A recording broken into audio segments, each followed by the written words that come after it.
On the streets of Berlin, Germany, in the early morning hours of September 2nd, 1955, an ex-Nazi soldier, Karl Wagner, was found naked, face down on the street mumbling incoherently. He kept repeating the same thing over and over again. His face and body were covered in what appeared to be scratch marks and scars that were years old. He was taken to the nearest police station where he was questioned. A search of his apartment revealed some extremely disturbing things. Something horrific happened during the search as well. This is an interview with Karl, as well as a first-hand account from one of the policemen who searched his apartment. It was translated to English in 1978. Interviewer: what were you doing face down in the street? Karl: trying to drink myself to death so I could die, but I was obviously unsuccessful. Interviewer: tell me why you want to die. Karl: they keep calling me. Interviewer: who keeps calling you? Karl: dead souls. Interviewer: what are you talking about? What dead souls? Karl: the dead souls who exact a revenge. Interviewer: what dead souls? Karl: you know, don't act ignorant. Interviewer: why don't you start by telling me everything from the beginning? Karl: since the war ended, I haven't had a full night's sleep. When it started, I thought I was losing my mind because I was only getting a few hours of sleep a night. It wasn't until blood was drawn that I realized it was all too real. I remember well the day it all started. It was Saturday morning, August 24th, 1946, and I was sitting in my apartment smoking a cigarette and drinking coffee when I heard a knock on the door. I wasn't expecting anyone, so I jumped a little and got up to answer the door. When I opened the door, I was surprised to see an old man standing there holding a clay sculpture of what appeared to be some type of grotesque-looking man. I stepped just outside the front door and asked him what he wanted. His response was, "This is for you," as he handed me the clay sculpture, then turned and started walking away. "What is this? I don't want this, old man," I said as he walked down the stairs and out of sight. I wasn't in the mood to chase him down, so I took another hit off my cigarette, went back inside and shut the door. As I walked back to the kitchen, I looked more closely at the sculpture and noticed the detail on it was impeccable. I thought it was ugly though, as I set it down on my coffee table and went to cook breakfast. I didn't do much that day, went to lunch later, then to the grocery store. I made it back home around 6, I think. I'd forgotten about the old man and the sculpture until I walked past the coffee table and noticed the sculpture was not there.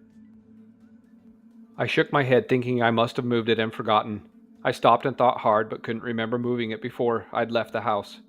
As I walked into my bedroom, I was shocked to see, there on my nightstand, was the sculpture. Right then I knew for certain I didn't move it because I would have remembered putting it there. I walked over to it, grabbed it, walked into the kitchen and threw it into the trash. As I cooked dinner that evening, I couldn't get the sculpture out of my head. I kept seeing its grotesque face in my mind. I'm not sure what time I went to bed, but sometime later I was startled awake to my name being whispered from somewhere in the darkness. I immediately sat up and yelled out, "Who's there?" I again heard my name being called out, over and over again. I jumped off the bed, ran over to the light switch and turned it on. The whispering immediately stopped. I stood there for a moment deciding what to do. I'm normally not scared of much, but I was starting to get nervous someone might be inside my apartment.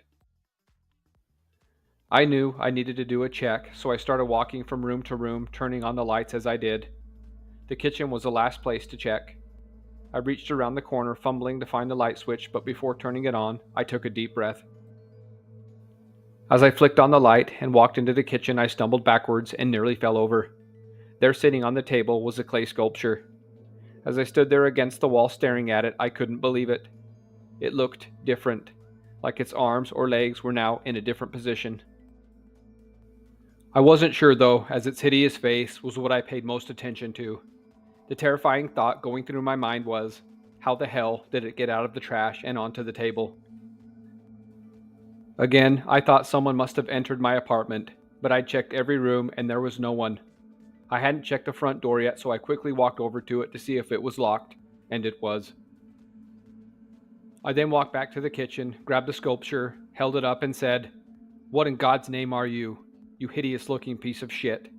I walked over to the trash bin, opened it up, and dropped it in.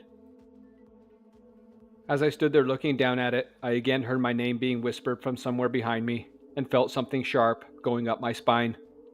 I immediately turned around, swinging my fists as I did, but was baffled to see no one was there. "Who's there?" I shouted. Right then I heard it again. "Carl. Carl. Stop saying my name," I yelled out. I stood there in the kitchen for hours, paralyzed with fear, not sure what to do. Eventually, my legs grew too tired to stand, so I stumbled my way to bed and collapsed. When I opened my eyes the following morning, I screamed out as I fell off the bed. I couldn't believe it. There, on my nightstand, was the sculpture. Right then, I felt sharp pain go up my arm. I looked down to see what appeared to be a deep scratch mark going from my wrist to my elbow. There was quite a bit of blood, but it was dry and crusted, which meant it had happened sometime while I slept. I grasped my arm as I stood up. I couldn't take my eyes off of the sculpture as it looked like it was staring at me. I walked to the bathroom to clean and bandage my arm. As I washed off my arm, I was in disbelief as to what was happening. I'd seen some horrible shit in my life, but nothing unexplainable like this. Once my arm was taken care of, I sat down on the bed and just stared at it, its hideous face glaring back at me. It felt like it was staring into my soul. As I sat there on the bed, I thought of 100 ways to try and get rid of that cursed thing, but was beginning to think no matter what I did, it'll come back. I didn't care though, I had to try.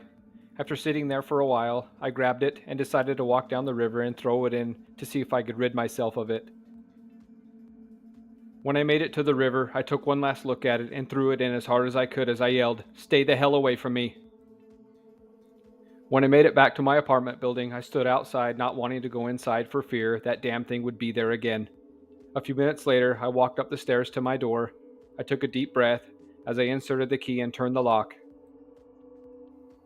As I stepped inside, I could see it was not on the coffee table, but I figured if it was back, it'd be on my nightstand. I slowly made my way to my bedroom and didn't hesitate as I turned the corner. I fully expected it to be there, but to my surprise, it was not. I breathed a sigh of relief, then went to the kitchen to grab a beer and something to eat. I sat on the couch the rest of the day getting drunk until I fell asleep. The next thing I remember was all of my muscles and my body tensing up and extreme pain going through my body. I was then shot straight up into the air as I hit the ceiling with such force it broke my nose along with several other bones. I was then pulled back down onto the couch and felt like something was holding me down, so I couldn't move. I'll never forget the pain I felt as my entire right leg was repeatedly scratched. I pleaded and screamed out in pain for it to stop, but it did not. I could feel the warmth of my blood as it escaped my body.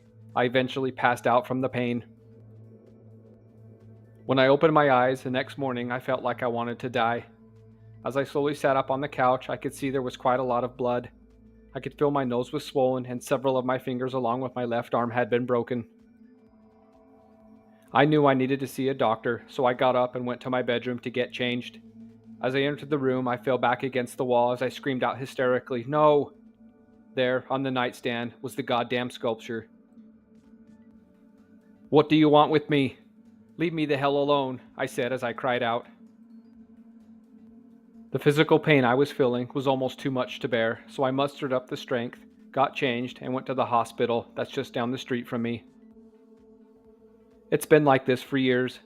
I've had so many broken bones over the years and lost so much blood, I stopped keeping track.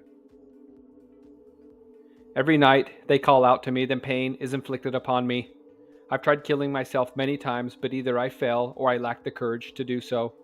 It's almost like I'm not permitted to kill myself, like something is stopping me. 2 police officers were sent to his apartment to investigate to see what they could find and to make sure there wasn't anyone else living there.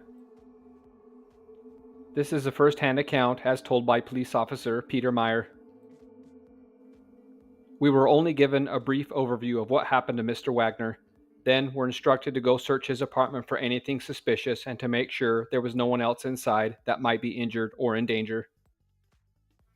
When we arrived at the apartment, the door was slightly ajar.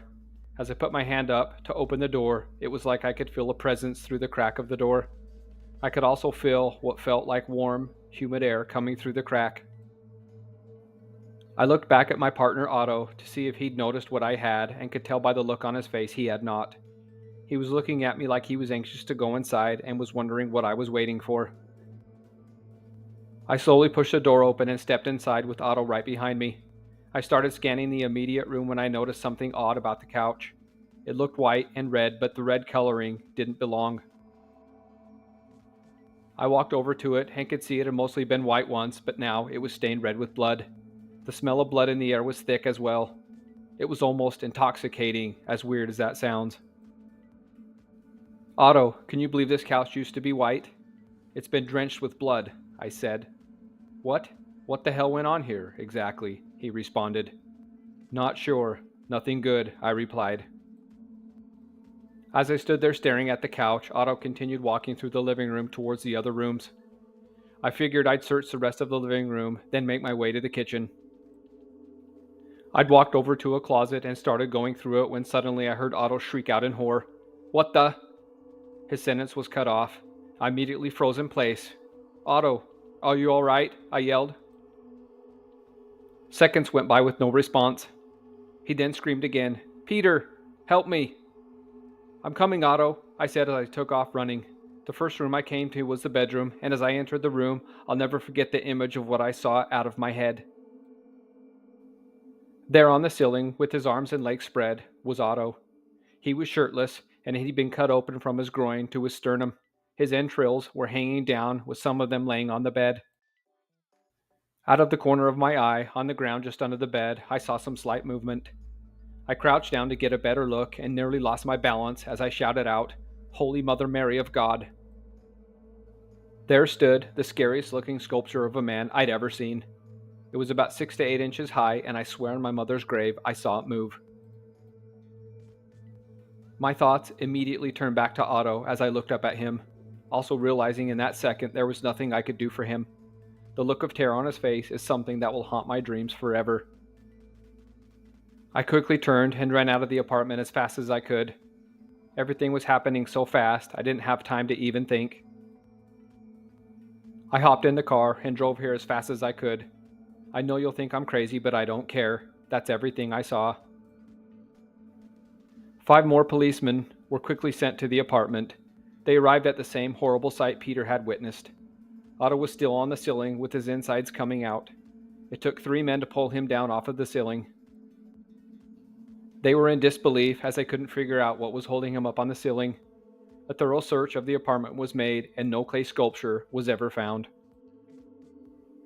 Otto's death was investigated, but nothing ever came of it due to the strangeness of it and unanswered questions. It was determined there was no way Peter could have been at fault. Carl Wagner was declared insane and was sent to an insane asylum. A year later, an old man showed up to the asylum with a hideous-looking clay sculpture, saying it was a present for Carl. Carl and Otto were both ex-Nazi soldiers. For more scary horror stories, please subscribe. We're also offering memberships where you can watch videos only members have access to. Click on the link in the description to join.